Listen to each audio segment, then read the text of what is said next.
Bueno, continuando con nuestro libro de Irving de Salom, de El Enigma de Spinoza.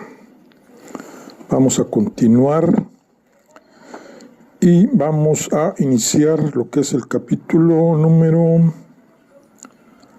9. Ámsterdam, 1656. Bento llevó a Jacobo y Franco hasta la casa que compartía con Gabriel y los llevó a su estudio, no sin antes pasar por una pequeña sala de estar amueblada sin el menor rastro de una mano femenina. Tan solo un rústico banco de madera y una silla, una escoba de paja en el rincón y una chimenea con fuelle. En el estudio de Bento había una mesa escritorio rústica, un taburete alto y una destartalada silla de madera. 3 de sus propios bocetos al carbón de escenas de Canal de Ámsterdam estaban clavados a la pared, encima de 2 estantes doblados por el peso de una docena de libros sólidamente encuadernados. Jacobo se dirigió inmediatamente a los estantes para ver los títulos de los libros, pero Bento les hizo señas para que él y Franco se sentaran, mientras traía apresuradamente una silla de la habitación contigua. «Ahora a trabajar», dijo, a la vez que levantaba su muy gastado ejemplar de la Biblia hebrea. La depositó pesadamente en el centro de la mesa y la abrió para que Jacobo y Franco la inspeccionaran. Repentinamente lo pensó bien y se detuvo, dejando que las páginas volvieran a su lugar. «Mantendré mi promesa de mostrarles precisamente lo que dice nuestra Torá, o lo que no dice, sobre eso de que los judíos son el pueblo elegido, pero prefiero comenzar por mis conclusiones más importantes, resultado de años de estudio de la Biblia». Con la aprobación de Jacobo y Franco, Bento empezó. El mensaje principal de la Biblia sobre Dios es que Él es perfecto, completo y dueño de una sabiduría absoluta. Dios es todo, y a partir de sí mismo creó el mundo y todo lo que éste contiene. ¿Estamos de acuerdo? Franco asintió con la cabeza rápidamente. Jacobo lo pensó, sacó el labio inferior, abrió el puño derecho para mostrar la palma de su mano e hizo una lenta y cautelosa inclinación de cabeza. Dado que Dios, por definición, es perfecto y no necesita nada, entonces de ello se sigue que no creó el mundo para sí, sino para nosotros. Recibió una inclinación de cabeza de Franco y una expresión perpleja con las palmas extendidas de Jacobo, que quiere decir, ¿qué tiene todo eso que ver con nada? Bento continuó con toda calma, y dado que nos crió de su propia sustancia, su propósito para todos nosotros, que, digámoslo otra vez, somos parte de la sustancia de Dios, es encontrar la felicidad y la bienaventuranza. Jacobo asintió entusiasmado con la cabeza, como si hubiera escuchado algo con lo que podía finalmente coincidir. «Sí, lo he escuchado a mi tío hablar de la chispa de Dios en cada uno de nosotros». «Exactamente. Tu tío y yo estamos completamente de acuerdo», dijo Spinoza. Pero, al advertir un ligero gesto de duda en la cara de Jacobo, resolvió abstenerse de semejantes comentarios en el futuro. Jacobo era demasiado inteligente y suspicaz como para tratarlo con condescendencia. Abrió la Biblia y buscó las páginas. Aquí está. Empecemos con algunos versículos de los Salmos. Bento empezó a leer en hebreo lentamente, mientras señalaba con el dedo cada palabra para que Franco viera y la traducía al portugués. Después de solo un par de minutos, Jacobo interrumpió, sacudiendo la cabeza y diciendo: No, ¿qué? Quiero saber, Bento, ¿no te gusta mi traducción? Te aseguro que no son tus palabras, interrumpió otra vez Jacobo. Es el tono que usas. Como judío, me ofendes. Me ofende la manera en que manejas nuestro libro sagrado. No lo besas ni le rindes honores. Prácticamente lo arrojaste sobre la mesa. Señalas con el dedo sin lavar y lees sin ninguna entonación, sin ninguna clase de inflexión. Lo lees con el mismo tono de voz con que podrías leer un contrato de compra de tus pasas. Ese tipo de lectura ofende a Dios. ¿Ofende a Dios? Jacobo, te pido que sigas el sendero de la razón. ¿Acaso no estuvimos de acuerdo en que Dios es completo en sí mismo, que no necesita nada y que no es un ser como nosotros? ¿Podría un Dios así sentirse ofendido por trivialidades como mi estilo de lectura? Jacobo sacudió la cabeza en silencio, mientras Franco asentía con un gesto y acercaba su silla a Bento. Bento continuó leyendo el Salmo en voz alta en hebreo y traduciéndolo al portugués para Franco. Bueno, es Jehová para con todos y sus misericordias sobre todas sus obras.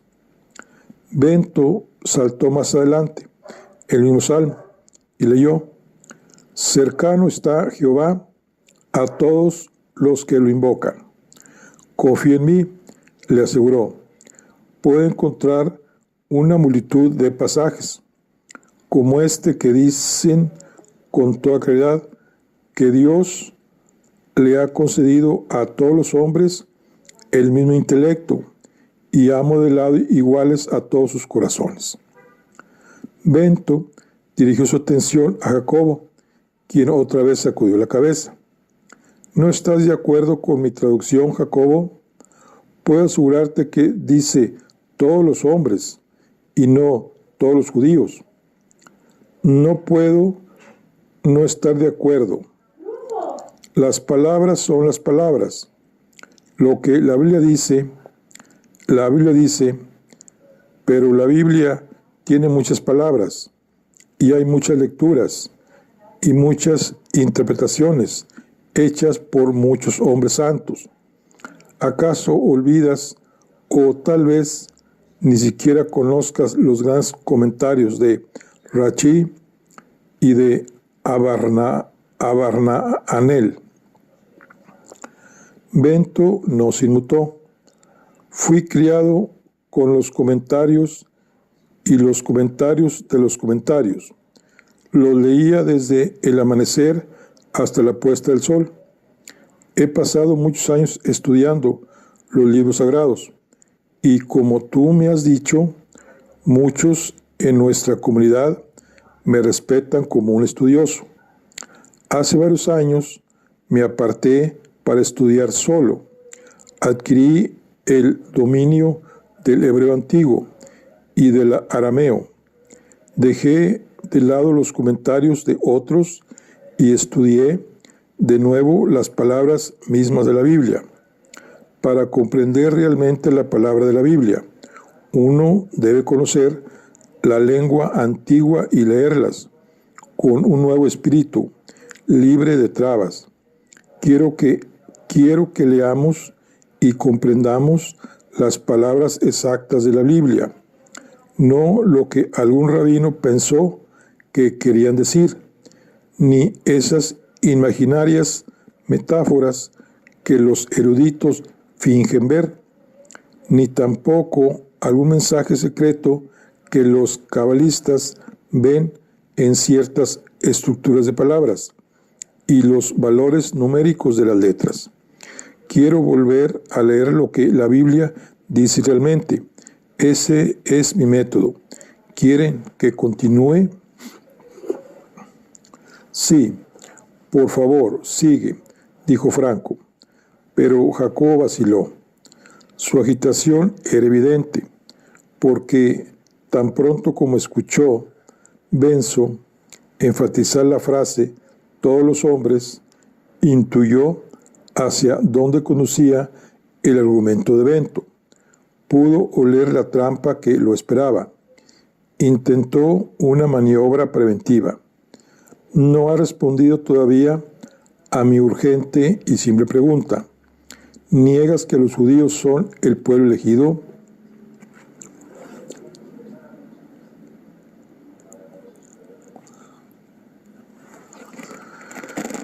Jacobo, tus preguntas son las preguntas equivocadas.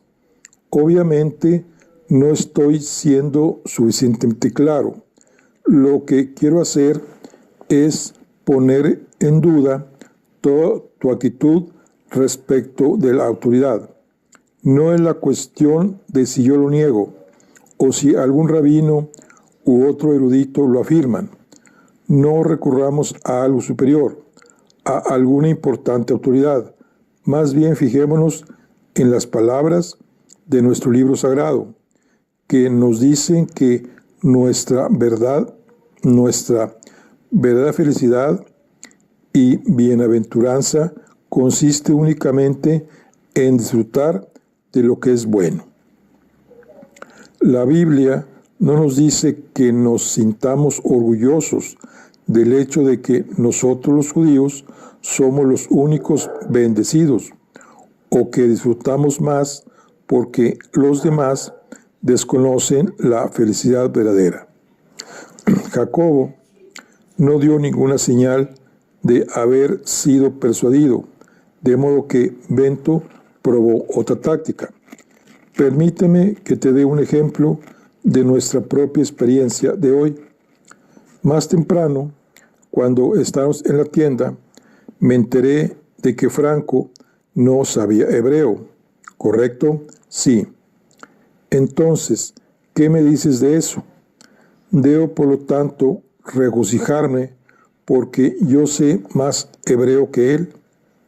Su ignorancia del hebreo me hace más erudito de lo que era hace una hora. Alegrarnos de nuestra propia superioridad sobre otros no es algo santo, es algo infantil o malicioso. ¿No es así? Jacobo expresó su escepticismo encogiendo los hombros, pero Bento se sintió fortalecido. Cargado con aire de silencio necesario, disfrutaba de la oportunidad de expresar en voz alta muchos de los argumentos que había estado elaborando. Se dirigió a Jacobo. Seguramente estarás de acuerdo en que la bienaventuranza reside en el amor. Es el mensaje más importante, el mensaje central de todas las escrituras y también el testamento cristiano. Debemos hacer la distinción entre lo que la Biblia dice y lo que los profesionales religiosos dicen que dice. Con demasiada frecuencia, rabinos y sacerdotes promocionan sus propios intereses con lecturas distorsionadas, lecturas que afirman que solo ellos tienen la clave de la verdad. Por el rabillo del ojo, Bento vio que Jacobo y Franco intercambiaban miradas de asombro. De todos modos, insistió. Aquí, miren, En esta sección del primer libro de los Reyes, 3:12, Espinosa abre la Biblia en un lugar que había marcado con un hilo rojo. Escuchen las palabras que Dios dirige a Salomón. Te doy un corazón sabio y prudente, de manera que no ha habido nadie como tú antes de ti, ni habrá nadie como tú después de ti. Piensen, ahora, a los dos les digo, en ese comentario hecho por Dios al hombre más sabio del mundo, seguramente esto es una prueba de que las palabras de la Torá no pueden ser tomadas de manera literal, deben ser comprendidas en el contexto de su época. ¿El contexto?, interrumpió Franco. Me refiero a la lengua y los acontecimientos históricos de ese momento. No podemos comprender la Biblia con el lenguaje de hoy. Debemos leerlo con conocimientos de las convenciones de la lengua de la época en que fue escrito y compilado, y esto fue hace unos 2000 años. ¿Qué?, exclamó Jacobo. Moses escribió la Torá, los primeros 5 libros, hace mucho más de 2000 años. Ese es un gran tema. Volveré a eso en un par de minutos. Por ahora, déjenme continuar con Salomón. Lo que quiero destacar es que el comentario de Dios a Salomón es solo una expresión que se usaba para indicar una grande e inconmensurable sabiduría y tiene la intención de aumentar la felicidad de Salomón. ¿Acaso uno puede creer que Dios podría esperar que Salomón, el más sabio de todos los hombres, se alegre de que los demás sean para siempre menos inteligentes que él? Seguramente Dios, en su sabiduría, habría deseado que todos estuvieran dotados con las mismas facultades. No sé de qué estás hablando, protestó Jacobo. Escoges algunas palabras o fragmentos, pero ignoras el hecho claro de que somos los escogidos de Dios. El libro sagrado lo dice una y otra vez. Aquí, en el libro de Job, continuó Bento sin alterarse en lo más mínimo. Buscó la página de Job 28 y leyó. Y dijo al hombre, el temor de Dios es la sabiduría, y aparte del mal, la inteligencia. En tales pasajes, continuó Bento, está claro que Dios tenía en mente la totalidad de la raza humana. Además, hay que tener en cuenta que Job era un gentil. Sin embargo, de todos los hombres era el más aceptable para Dios. Aquí están estas líneas. Léelas tú mismo. Jacobo se negó a mirar. La Biblia puede tener algunas de esas palabras, pero hay miles de palabras que dicen lo contrario. Nosotros, los judíos, somos diferentes y tú lo sabes. Franco acaba de escapar de la Inquisición. Dime, Bento, cuando los judíos han tenido una Inquisición, los otros masacran a los judíos.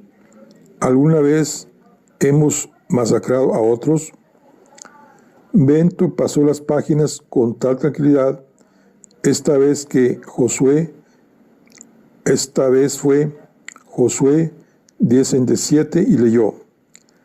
La tomaron y pasaron al filo de la espada, a la ciudad, a su rey y a todos los seres vivientes que había en ella. Josué no dejó a nadie con vida, sino que hizo con ella lo mismo que había hecho con Eglón. Consagró al exterminio a la ciudad y a todos los seres vivientes que había en ella. Oh Josué, 11:11. Sobre la ciudad de Hazor, continuo evento, también pasó al filo de la espada a todos los seres vivientes que había en ella, consagrándolos al exterminio total. No quedó nada con vida, y Hazor fue incendiada. O aquí, otra vez, Samuel 18:6-7.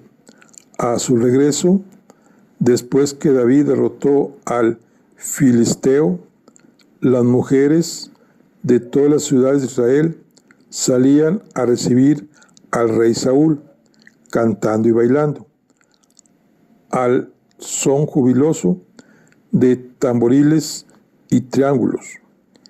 Y mientras danzaban, las mujeres cantaban a coro: Saúl ha matado a miles y David a decenas de miles.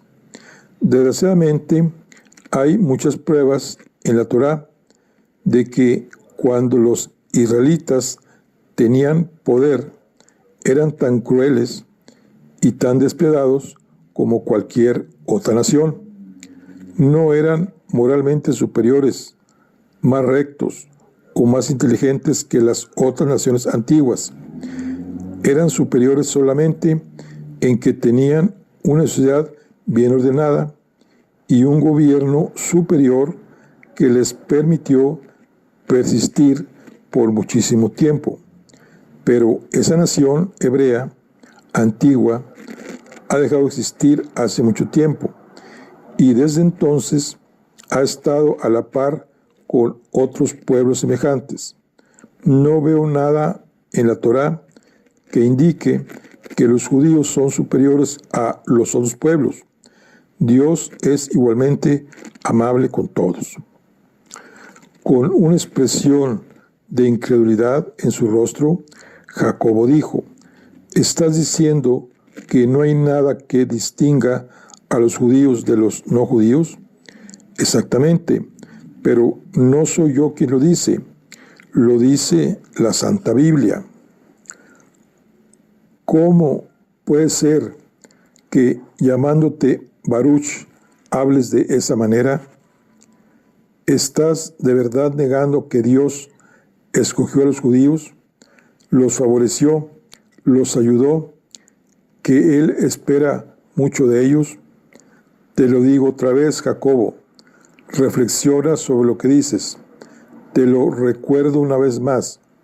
Los seres humanos eligen, favorecen, ayudan, valoran, esperan, pero Dios, ¿tiene acaso Dios estos atributos humanos? Recuerda lo que te dije sobre la falacia de suponer que Dios es como nosotros. Recuerda lo que te dije sobre los triángulos y un Dios triangular. Fuimos hechos a su semejanza, a su imagen, replicó Jacobo. Vamos al Génesis. Permíteme que te muestre estas palabras. Bento recitó de memoria. Dios dijo: hagamos al hombre a nuestra semejanza. Hagamos al hombre a nuestra imagen, conforme a nuestra semejanza, y que le estén sometidos los peces del mar, y las aves del cielo, el ganado, las fieras de la tierra, y todos los animales que se arrastran por el suelo. Y Dios creó al hombre a su imagen, lo creó a imagen de Dios, los crió varón y mujer. Exactamente, Baruch, esas son las palabras, aprobó Jacobo. Ojalá tu devoción fuera tan buena como tu memoria. Si estas son las palabras de Dios, entonces, ¿quién eres tú para cuestionar que estamos hechos a su imagen? Jacobo, usa la razón que Dios te dio. No podemos tomar esas palabras de manera literal. Son metáforas. ¿Tú crees realmente que nosotros, mortales, algunos de nosotros sordos, o jorobados, o constipados, o indignos, estamos hechos a imagen de Dios? Piensa en aquellos como mi madre, que murieron cuando tenían 20 años, en aquellos que nacieron ciegos o deformes, o dementes, con cabezas enormes, llenas de agua, aquellos con escrófula, aquellos a los que les fallan los pulmones y escupen sangre, aquellos que son avaros u homicidas. Ellos también son la imagen de Dios. ¿Crees que Dios tiene una mentalidad como la nuestra y desea ser halagado y se vuelve celoso y vengativo si desobedecemos sus reglas? ¿Pueden estas formas imperfectas y mutiladas de la imagen estar presente en un ser perfecto? Esa es meramente la manera de hablar de los que escribieron la Biblia. De los que escribieron la Biblia, hablas de Moisés, de Josué y de los profetas y los jueces en tono respectivo. ¿Niegas que la Biblia sea la palabra de Dios? La voz de Jacobo se hacía más fuerte con cada pregunta, y Franco, que estaba concentrado en cada palabra que Bento pronunciaba, le puso la mano sobre el brazo para tranquilizarlo.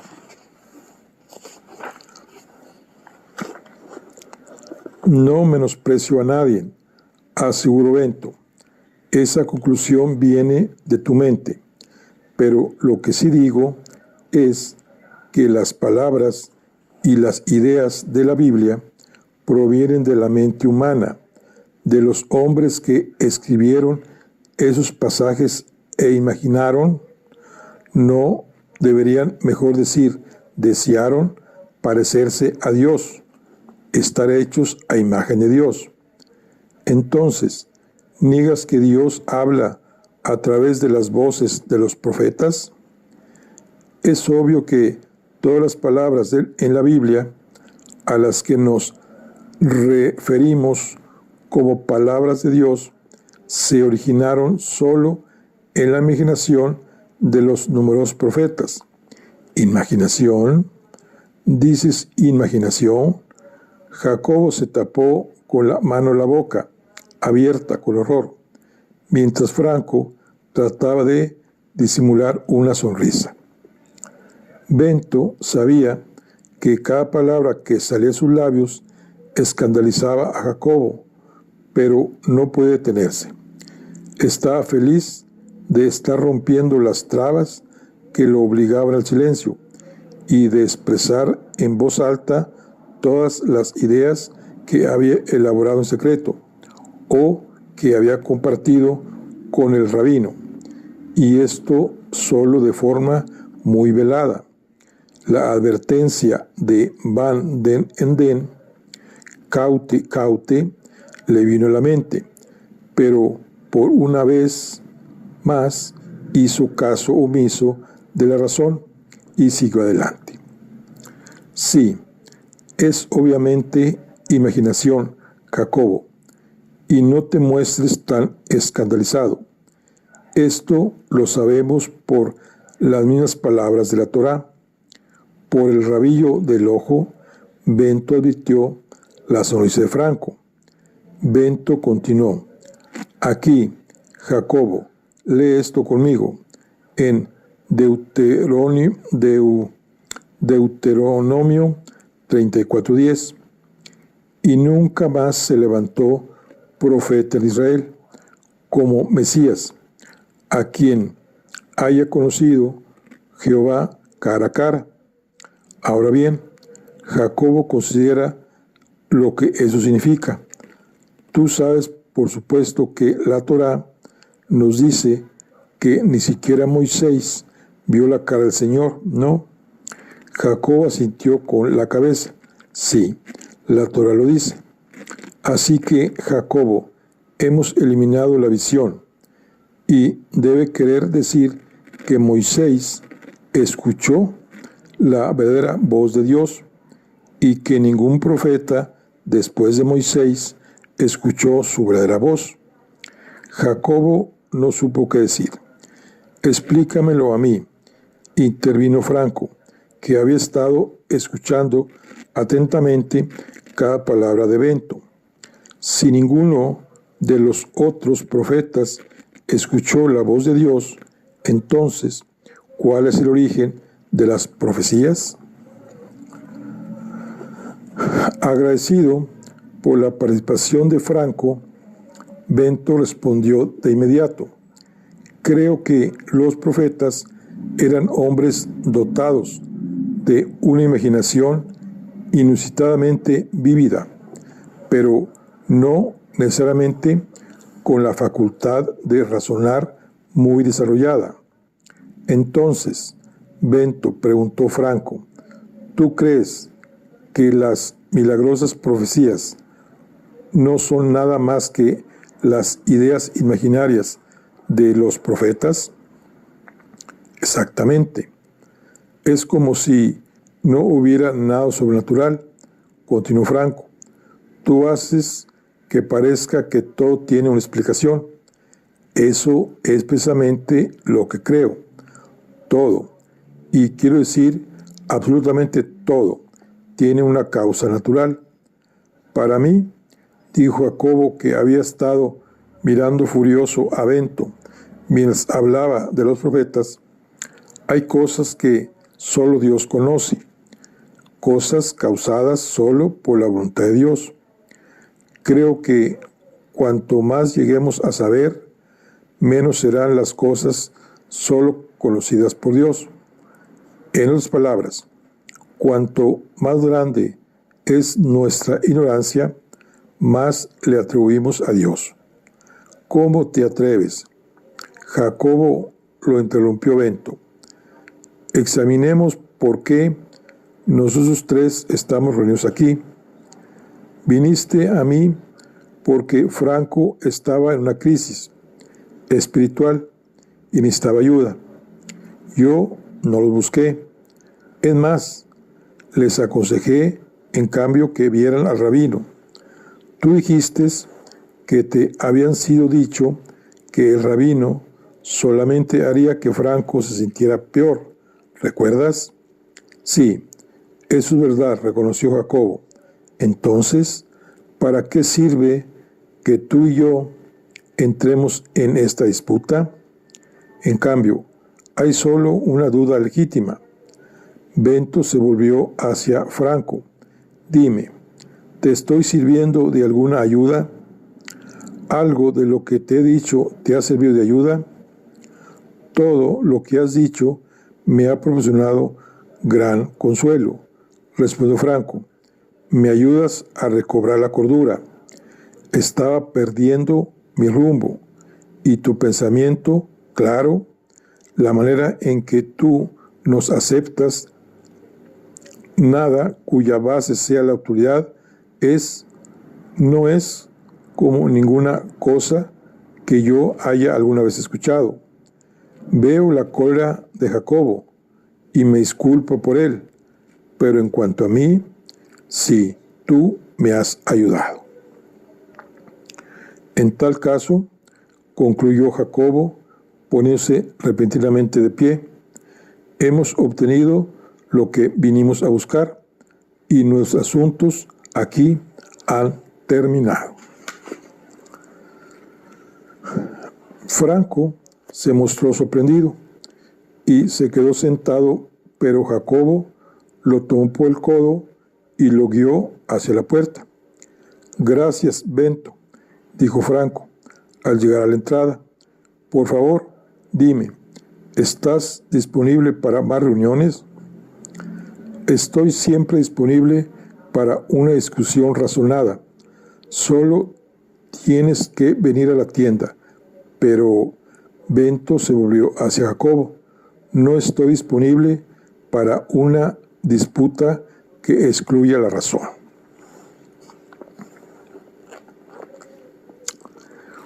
Una vez alejados y fuera del alcance de la vista de la casa de Bento, Jacobo dejó ver una gran sonrisa, puso un brazo alrededor de Franco y lo tomó del hombro. Ya tenemos todo lo que necesitamos. Trabajamos bien juntos. Tú hiciste bien tu parte, casi demasiado bien, a decir verdad, pero ni siquiera voy a mencionarlo, porque ya hemos terminado lo que teníamos que hacer. Mira, lo que tenemos. Los judíos no son elegidos por Dios. No son para nada diferentes de otros pueblos. Dios no tiene ningún sentimiento respecto de nosotros. Los profetas simplemente imaginan cosas. Las Sagradas Escrituras no son sagradas, sino que son completamente producidas por los seres humanos. La palabra de Dios y la voluntad de Dios son inexistentes. El Génesis y el resto de la Torá son fábulas o metáforas. Los rabinos, incluso los más grandes de ellos, no tienen conocimientos especiales, sino que, en cambio, actúan en su propio interés. Franco sacudió la cabeza. No tenemos todo lo que necesitamos. No todavía. Quiero verlo otra vez. Acabo de recitar todas sus abominaciones. Sus palabras son pura herejía. Esto es lo que el tío Duarte nos pidió, y hemos hecho lo que él deseaba. Las pruebas son abrumadoras. Bento Espinosa no es un judío, es un antijudío. No, repitió Franco, no tenemos lo suficiente. Tengo que escuchar más. No voy a testificar mientras no tenga más. Tenemos más que suficiente. Tu familia está en peligro. Hicimos un acuerdo con el tío Duarte y nadie escapa de un acuerdo con él. Eso es exactamente lo que ese tonto de Espinosa trató de hacer, estafarlo, evitando el tribunal judío. Fue solo gracias a los contactos del tío, a la embarcación del tío, de los sobornos del tío, que tú no sigues todavía escondido en una nueva cueva en Portugal.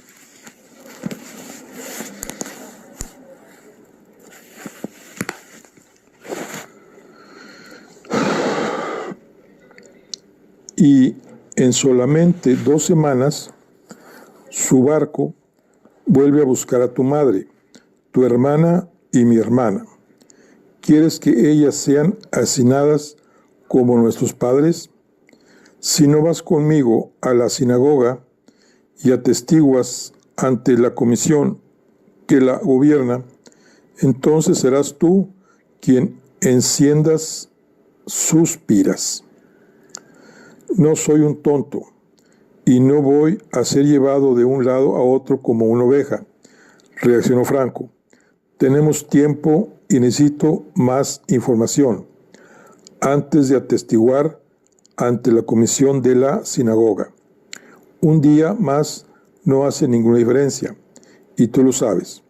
Y lo que es más, el tío está obligado a cuidar de su familia, incluso si no hacemos nada. El tío hace lo que él quiere.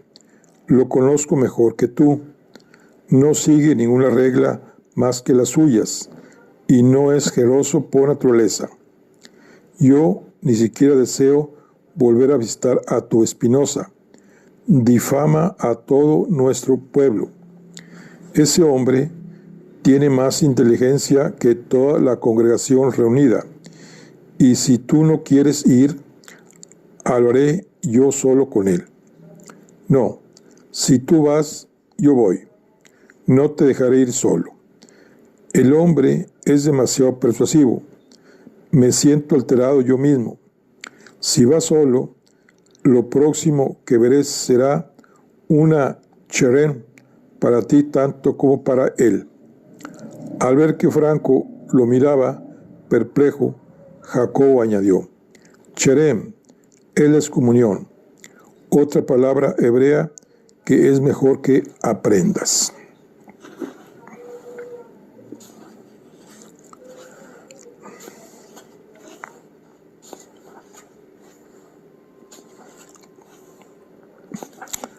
Capítulo 11.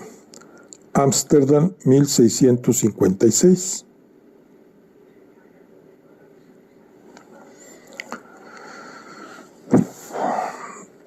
En la academia de Van den Enden, a la noche siguiente, la perseverante ejercitación del latín de Clara María fue interrumpida por su padre.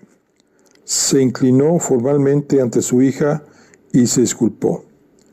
Perdónenme por interrumpir, señorita Van der Enden, pero debo hablar un momento con el señor Espinosa.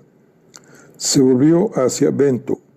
Por favor, venga al aula grande en una hora e incorpórese a la clase de griego, donde nos ocuparemos de algunos textos de Aristóteles y de Epicuro. Aunque su griego es todavía rudimentario, estos dos caballeros tienen cosas importantes para decirle. Luego se dirigió hacia Dirk.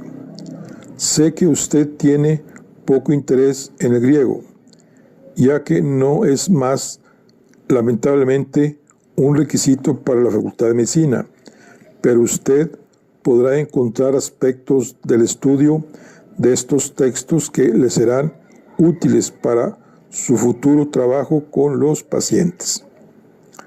Van den Enden se inclinó otra vez formalmente ante su hija.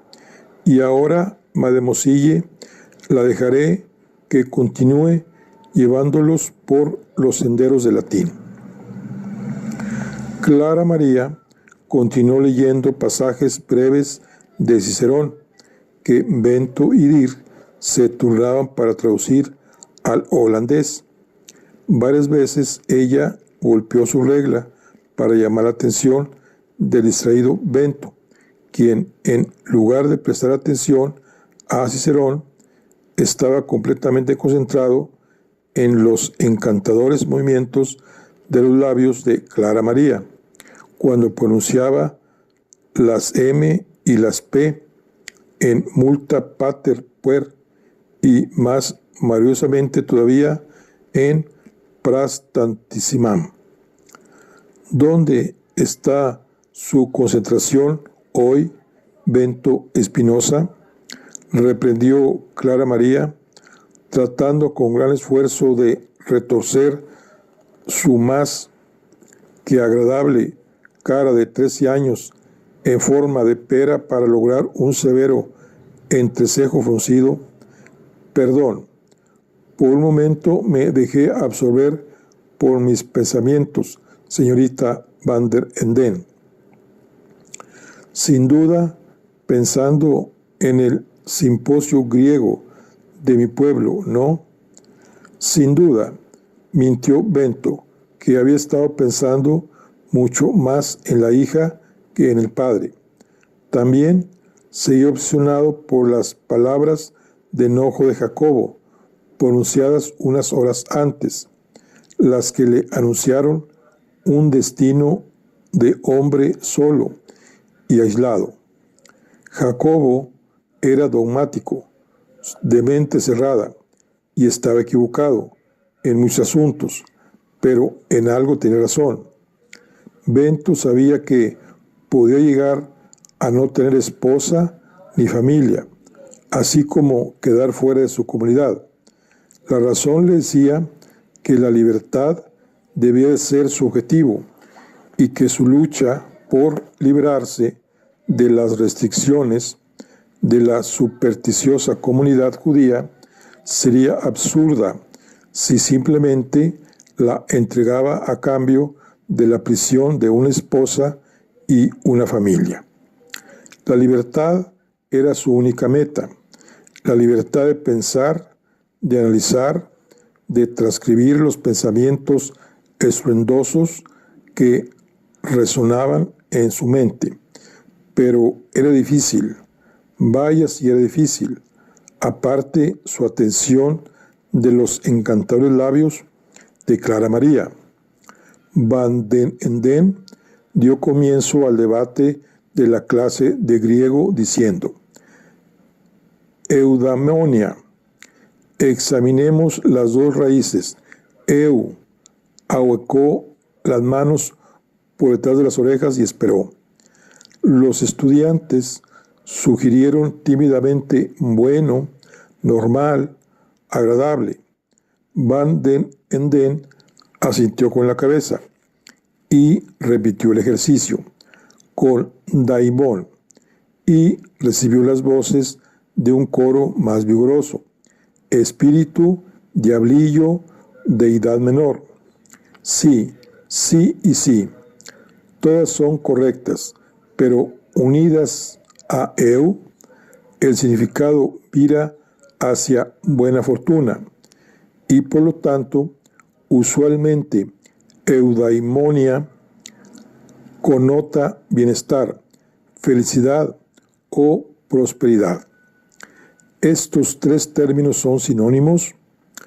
Al principio parecen serlo, pero lo cierto es que resulta imposible precisar la cantidad de filósofos que han disertado sobre los matices que los diferencian. Eudaimonia es un estado de ánimo, una manera de vivir. Sin esperar respuesta, Van den Enden añadió: ¿o es el mero placer hedonista? ¿O podría estar relacionado con el concepto de arete, que quiere decir con las manos en forma de bocina por detrás de las orejas? Esperó hasta que dos estudiantes dijeron simultáneamente: virtud. Sí, exactamente.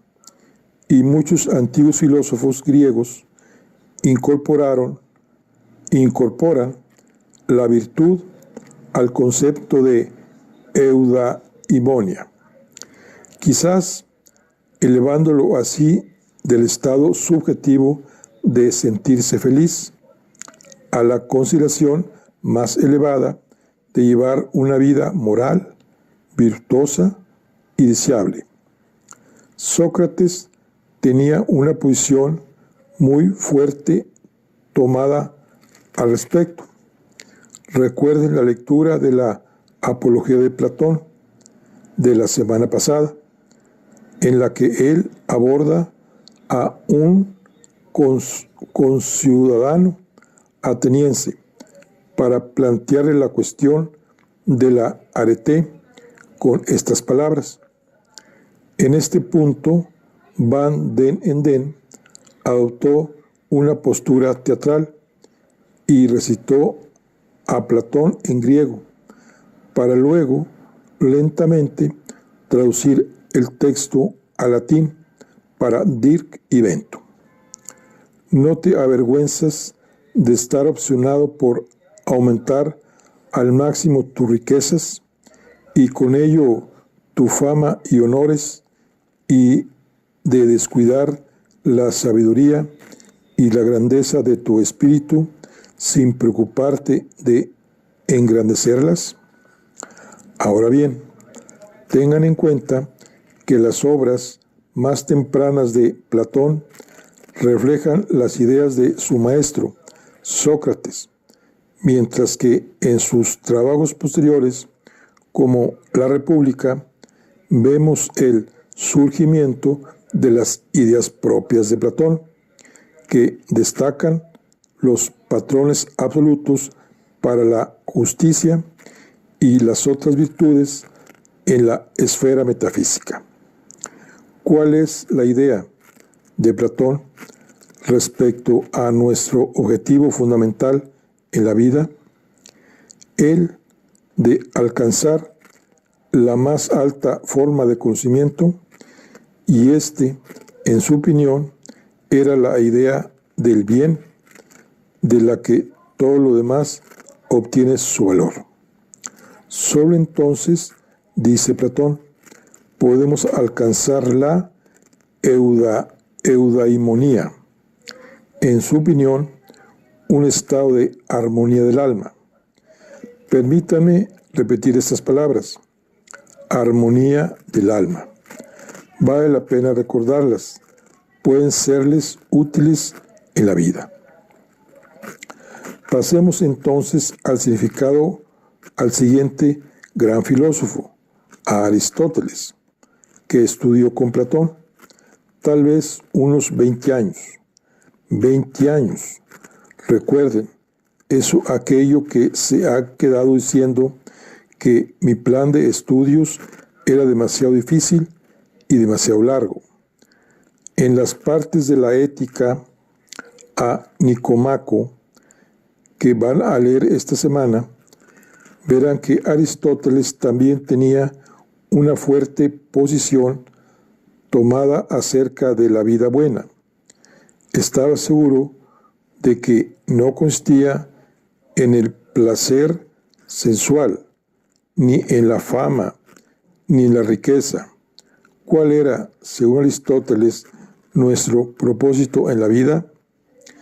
Él pensaba que consistía en satisfacer nuestra única y más profunda función, que es, pregunta, lo que nos diferencia de las otras formas de vida. Les hago a ustedes esta pregunta. No hubo respuestas inmediatas de la clase. Finalmente, un estudiante dijo: podemos reírnos y otros animales no pueden, lo que provocó en algunos de los compañeros de clase unas risas ahogadas.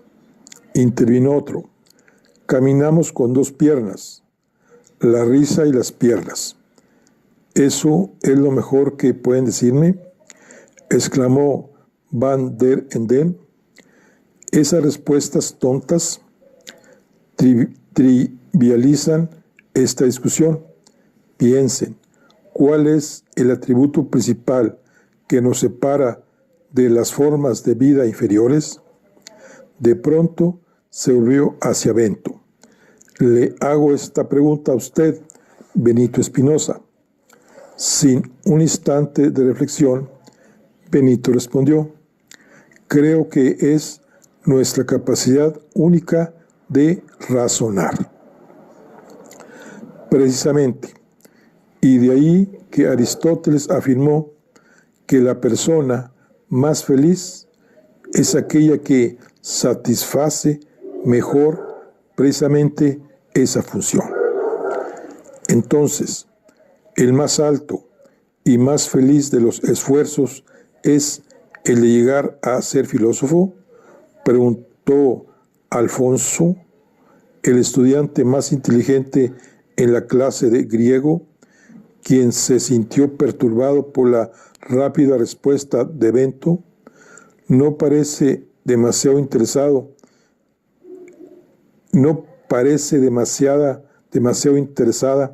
esa afirmación hecha por un filósofo. Así es, Alfonso, y usted no es el primer pensador en sacar esa conclusión, y esa misma observación nos da pie a pasar a Epicuro, otro importante pensador griego, que intervino con ideas radicalmente diferentes acerca de la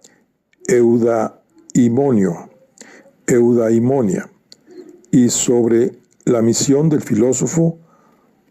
Cuando ustedes lean algunos textos de Epicuro, dentro de 2 semanas verán que él también habló de la vida buena, pero usando otra palabra muy distinta. Él habla mucho de ataraxia, que se traduce una vez más. Van den en den puso las manos en forma de corneta en sus orejas. Alfonso de inmediato propuso tranquilidad y pronto otros añadieron calma, paz interior. Sí, sí y sí, aceptó Van der Enden, obviamente cada vez más contento con el rendimiento de su clase. Para Epicuro, atanaxia era la única felicidad verdadera. ¿Y cómo la conseguimos? No a través de la armonía del alma de Platón, ni por alcanzar la razón de Aristóteles, sino simplemente por la eliminación de las preocupaciones y la ansiedad.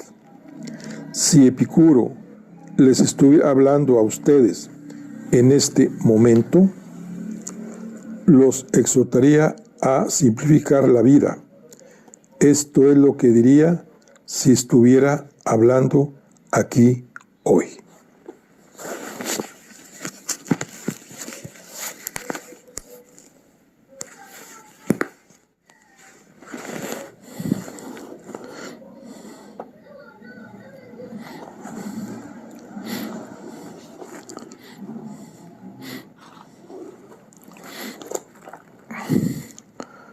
Van den Enden aclaró su garganta y habló en tono académico. Muchachos, sus necesidades son pocas, pueden ser fácilmente satisfechas y todo sufrimiento necesario puede ser fácilmente soportado. No se compliquen la vida con objetivos tan triviales como la riqueza y la fama, que son los enemigos de la ataraxia. La fama, por ejemplo, depende de las opiniones de los otros y requiere que debamos vivir nuestra vida de acuerdo a lo que otros desean. Para conseguir y mantener la fama, nos debe gustar lo que les gusta a los otros y debemos rechazar lo que ellos rechazan. Por lo tanto, una vida de fama o una vida en la política, huyan de eso. Y la riqueza, evítenla. Es una trampa. Cuanto más adquirimos, más deseamos poseer y más profunda es nuestra tristeza cuando nuestro deseo no es satisfecho. Muchachos, escúchenme. Si lo que ustedes ansían es la felicidad, no malgasten su vida luchando por aquello que ustedes no necesitan realmente. En este punto, Van den Enden volvió a su voz natural y continuó. Ahora, adviertan la diferencia entre Epicuro y sus predecesores. Epicuro piensa que el bien más grande es conseguir alcanzar la ataraxia a través de la liberación de toda preocupación. ¿Comentarios y preguntas? Ah, sí, señor Espinosa, una pregunta. Epicuro propone solo un enfoque negativo. Quiero decir, dice que la eliminación de la angustia es todo lo que se necesita y ese hombre, sin preocupaciones superfluas, es perfecto, naturalmente bueno, feliz. No hay ningún atributo posible para alcanzar el cual deberíamos esforzarnos. Excelente pregunta. Y las lecturas que he seleccionado esclarecerán su respuesta. Afortunadamente, señor Espinosa, usted no tendrá que esperar a perfeccionar su griego, porque puede leer las ideas de Epicuro en latín. escritas por el poeta romano Lucrecio, que vivió unos 200 años después. Seleccionaré las páginas apropiadas para usted a su debido tiempo. Hoy solamente he tratado de tocar la idea principal que lo distingue de los otros, que la vida buena consiste en la eliminación de toda ansiedad. Pero incluso una lectura superficial revela que Epicuro es mucho más complicado. Él alienta el conocimiento, la amistad y la vida virtuosa y mesurada. Sí, Dirk, ¿tiene usted alguna pregunta? Parece que mis estudiantes de latín son más inquisitivos sobre los griegos que mi clase de griego. En Hamburgo, comenzó Dirk, conozco una taberna que se llama El Deleite Epicúreo. Entonces, el buen vino y la cerveza son parte de su buena vida. He estado esperando esa pregunta. Estaba seguro de que iba a aparecer. Son muchos los que usan equivocadamente su nombre para referirse a la buena comida o al buen vino. Si se hubiera enterado de esto, Epicuro se habría asombrado mucho. Creo que este curioso error proviene de su materialismo estricto. Él creía que no hay nada después de la muerte y que debido a que esta vida es todo lo que hay, debemos esforzarnos por alcanzar la felicidad terrenal. Pero no cometan el error de llegar a la conclusión de que Epicuro sugiere que debamos pasar nuestras vidas sumidos en actividades sensuales o lujuriosas. Decididamente no. Él vivió una vida casi ascética, como la que alentaba a llevar. Repito, creía que la mejor manera de maximizar el placer era minimizando el dolor. Una de sus conclusiones más importantes era que el miedo a la muerte era una fuente muy importante de dolor y pasó buena parte de su vida buscando métodos filosóficos que permitieran aliviar el miedo a la muerte. Otras preguntas, por favor. ¿Menciona el servicio a otros o a la comunidad o al amor? Preguntó Dirk. Una pregunta propia de un futuro médico. Le interesará saber que él se consideraba un filósofo médico que se ocupaba de atender las dolencias del alma, tal como un médico se ocupa de las dolencias del cuerpo. Alguna vez dijo que una filosofía incapaz de curar el alma tenía tanto valor como una medicina incapaz de curar el cuerpo. Ya he mencionado algunas de las dolencias del alma que provienen de la búsqueda de la fama, el poder, la riqueza y la lujuria sexual, pero se trata de cosas apenas secundarias. El vehemens de las preocupaciones que subyacen y alimentan todas las demás preocupaciones es el miedo a la muerte y lo que hay después de la vida.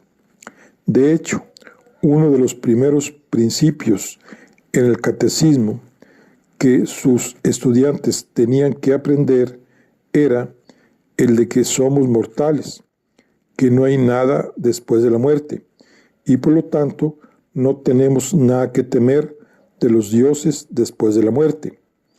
Muy pronto leerán más sobre esto en Lucrecio. Dirk. Ahora, olvidé cuál era el resto de su pregunta. Primero, comenzó Dirk, debo decir que no sé qué quiere decir vehemens. Buena pregunta. ¿Quién de ustedes conoce esa palabra? Behemoth. Solamente Bento levantó la mano. Señor Espinosa, díganos, quiere decir bestia monstruosa. Explicó Bento, del hebreo Behemoth, que aparece en el Génesis y también en el libro de Job. Ah, el libro de Job. Eso tampoco lo sabía. Gracias. Ahora volvemos a su pregunta, Dir. Pregunté por el amor y el servicio de la comunidad a la que uno pertenece. Hasta donde sé, Epicuro no se casó, pero creía en el matrimonio y la familia, para algunos, para aquellos que están listos para esa responsabilidad, pero desaprobaba de manera incondicional el amor irracional y apasionado que esclaviza al amante y en última instancia produce más dolor que placer. Dice que una vez que ese encaprichamiento lujurioso es consumado, el amante experimenta el aburrimiento o los celos, o ambos, pero daba gran importancia a un amor superior, el amor a los amigos, que nos abre los ojos a un estado de santidad. Es interesante saber que incluía a todos y trataba a todas las almas humanas como iguales. La suya era la única escuela en Atenas que aceptaba tanto a las mujeres como a los esclavos. Pero su pregunta sobre el servicio, Dirk, es importante. Su posición era que debemos vivir una vida tranquila y aislada, evitando las responsabilidades públicas, el ejercicio de cargos o cualquier otro tipo de responsabilidad que pueda amenazar nuestra ataraxia. No oigo nada sobre religión, intervino un estudiante católico, Eduardo, cuyo tío había sido obispo de Anvers.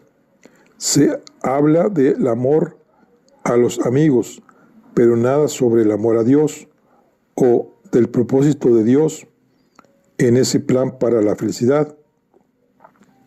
Usted ha puesto el dedo en un punto importante, Eduardo. Epicuro resulta chocante a los lectores de hoy en día porque su fórmula para la felicidad presta tan poca atención a lo divino. Él creía que la felicidad emanaba solamente de nuestra propia mente y no la de ninguna importancia y no le da ninguna importancia a nuestra relación con algo sobrenatural. ¿Está usted diciendo, preguntó Eduardo, que niega la existencia de Dios? ¿Quiere usted decir dioses en plural? Recuerde la época, Eduardo. Estamos en el siglo IV antes de Cristo, y la cultura griega, como todas las culturas antiguas, aparte de las hebreas, era politeísta. Precisó Van den Enden. Eduardo asintió y formuló de otra manera su pregunta. ¿Epicuro negaba lo divino? No, era audaz, pero no imprudente.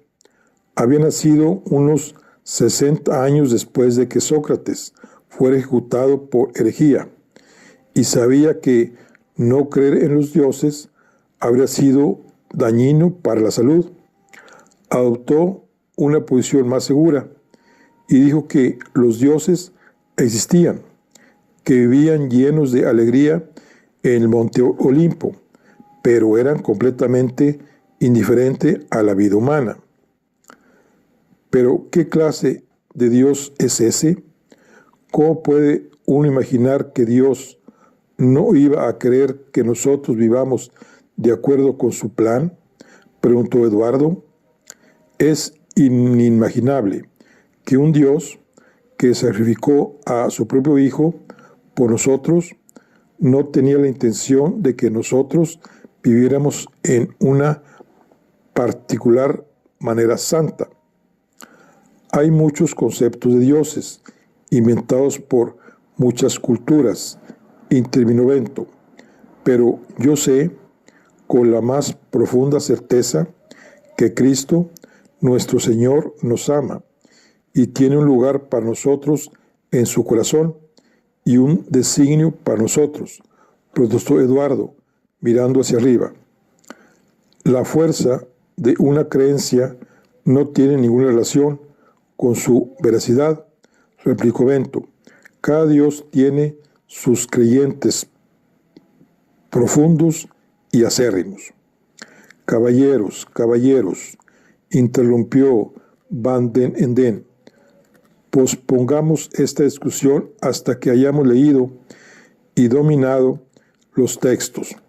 Pero déjenme que les diga, Eduardo, que Epicuro no era impertinente respecto de los dioses. Los incluía en su visión de la ataraxia y nos instaba a tener a los dioses cerca de nuestros corazones, emulándolos y usándolos como modelos para una vida tranquila, dichosa. Y lo que es más, para evitar disturbios, en este momento Van den Enden lanzó una mirada en dirección a Bento. Aconsejaba fervientemente a los seguidores que participaran en todas las actividades de la comunidad, incluyendo las ceremonias religiosas. Eduardo no quedó conforme, pero rezar solo para evitar disturbios parece una práctica religiosa falsa. Muchos han expresado en su opinión, Eduardo, y de todas maneras, Epicuro también escribe que debemos honrar a los dioses como seres perfectos. Además, obtenemos placer estético al considerar su existencia perfecta. Caballeros, ya es tarde. Todas han sido preguntas excelentes y consideraremos cada una de ellas a medida que leamos sus textos. El día terminó con el cambio de roles de Bento y sus maestros. Les dio una media hora de clase de hebreo al padre y a la hija, después de lo cual Van den Enden le pidió que se quedara un poco más de tiempo para una conversación en privado. ¿Recuerda usted nuestra charla la primera vez que nos encontramos? La recuerdo muy bien y usted me está presentando efectivamente a compañeros con preocupaciones intelectuales semejantes. Sin duda, usted ha notado que algunos de los comentarios de Epicuro son muy aptos para su actual problema con su comunidad. Me preguntaba si usted había apuntado en mi dirección algunos de sus comentarios sobre participar serenamente en las ceremonias religiosas de la propia comunidad. Así es, efectivamente, y dieron en el blanco casi, pero estaban tan pesados con sus contradicciones internas que cayeron antes de llegar. ¿Cómo es eso? En lo que a mí refiere, puedo imaginar que la tranquilidad brota del terreno de la hipocresía. Usted se refiere, supongo, al consejo de Epicuro de hacer todo lo necesario para adaptarse a una comunidad, incluso participar en la oración pública. Sí, yo llamo a eso hipocresía. Incluso Eduardo reaccionó ante eso. ¿Cómo puede haber armonía interior si uno no es fiel a sí mismo? Quería hablarle en particular sobre Eduardo.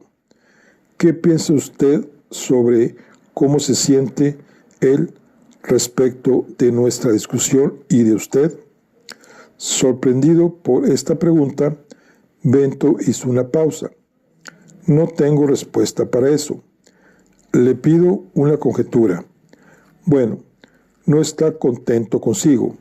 Está enfadado, supongo. Quizá se sienta amenazado.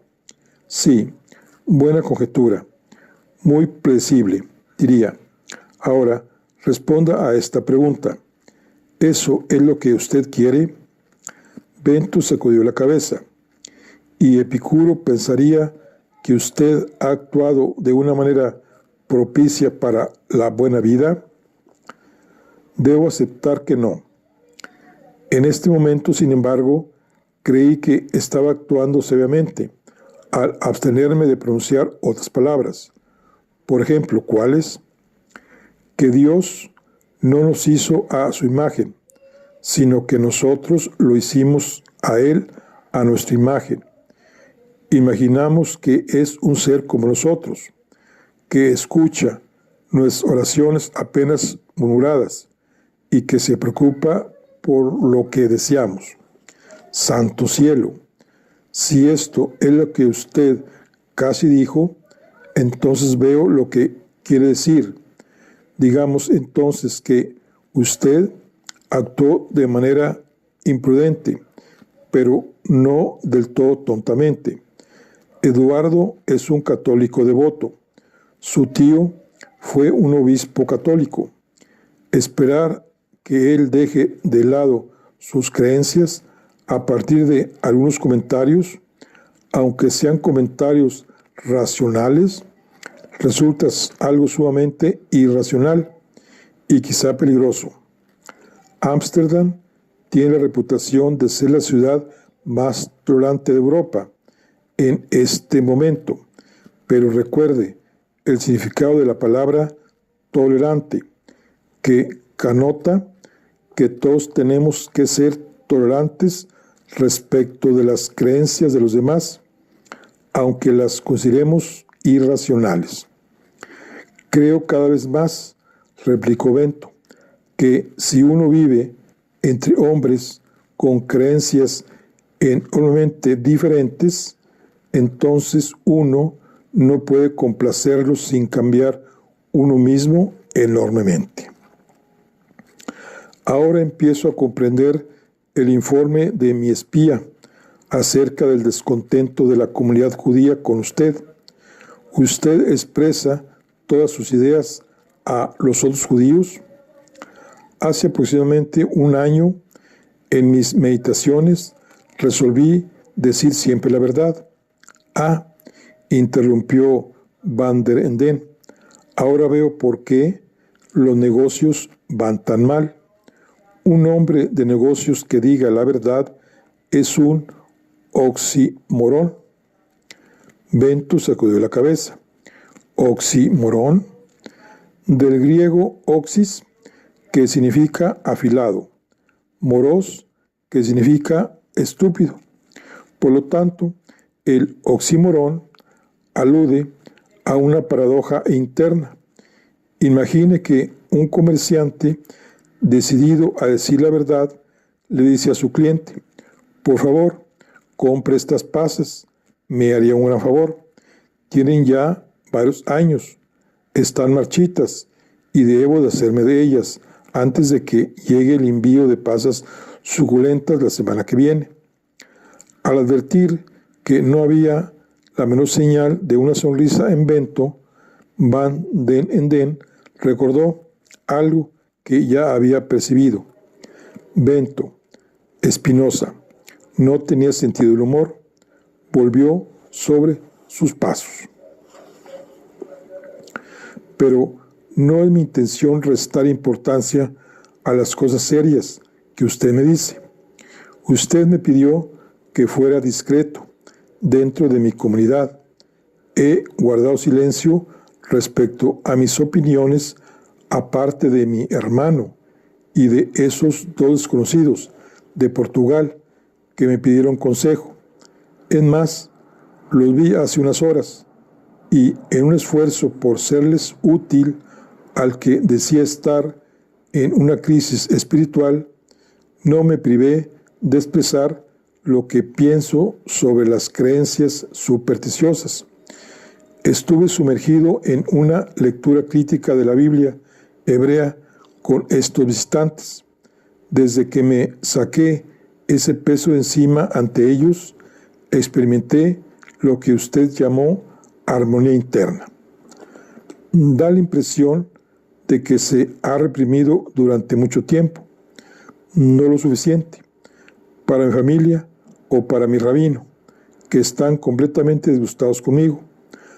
Anhelo una comunidad que no esté esclavizada por creencias falsas. Podrá buscar por todo el mundo y no va a encontrar ninguna comunidad que no sea supersticiosa. Mientras haya ignorancia, habrá adhesión a la superstición. Disipar la ignorancia es la única solución, es la razón por la que me dedico a enseñar. Me preocupa que sea una lucha inútil, replicó Bento. La ignorancia y las creencias supersticiosas se extienden como un incendio descontrolado, y creo que los líderes religiosos alimentan ese fuego para conservar sus posiciones. Palabras peligrosas, esas, palabras que van más allá de la prudencia. Otra vez le digo que se requiere discreción para seguir formando parte de cualquier comunidad. Estoy pensando de que debo ser libre. Si no existe una comunidad que funcione de esa manera, entonces quizá debo vivir sin una comunidad. Recuerde lo que dije respecto de caute. Si usted no es cauteloso, es posible que sus deseos y quizás sus miedos se hagan realidad. Eso está ahora más allá del límite de lo posible. Creo que ya he empezado el proceso. Respondió Bento. Bueno, pues aquí concluimos la charla del día de hoy. Nos vemos en la siguiente. Hasta luego.